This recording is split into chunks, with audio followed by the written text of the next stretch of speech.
狗狗識唔識記仇？你睇咗一次，鬧咗一句，動咗一日，佢會唔會掛住心？定係轉頭就唔記得？答案有趣又複雜，狗狗唔會，人類識記仇，但佢會記住你帶佢嘅情緒同埋感覺。先講結論先啦，狗狗冇人睇啲報復心，但佢哋有短期記憶、長期關聯記憶同埋非常敏感嘅情緒反應機制，即係話佢唔會一心謀住你上次佢俾零食我依家扭計報復你，但佢會記住你對佢黑面，語氣突然轉差，甚至唔理我，都可能令佢心情低落、戒心增加，甚至行為改變。2016年匈牙利布達佩斯嘅一項實驗指出，狗狗能夠記住主人做過某個動作或說話嘅情景，長達幾分鐘甚至更長。咁如果嗰次互動伴隨住情緒強烈，例如你突然大聲鬧佢、推開佢，狗狗會將你同唔開心做連結。唔少狗主人都有呢種經驗，你睇完咗，佢成日多埋，唔敢望你，你冷落咗幾日，佢變得簽你又怕你。其實呢啲反應唔係記仇，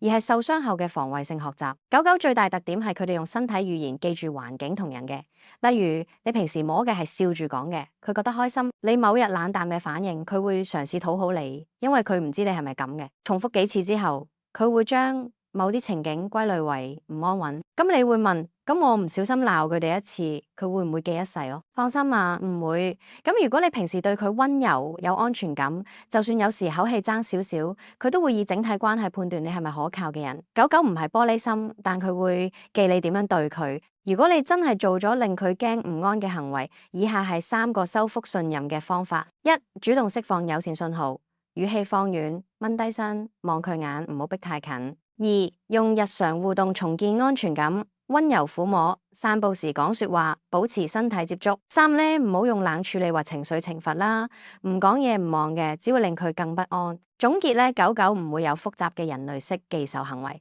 但佢會記住你點樣對佢，尤其係情緒強烈嘅時刻。咁如果你想建立一個長期穩定嘅關係咧，記住你每次冇嘅都可能係一次信任測驗啊。下一集我哋會講狗狗會唔會感受到你唔開心，佢真係識安慰你。我係 Melody，呢度係10分鐘健康狗狗，下集再見。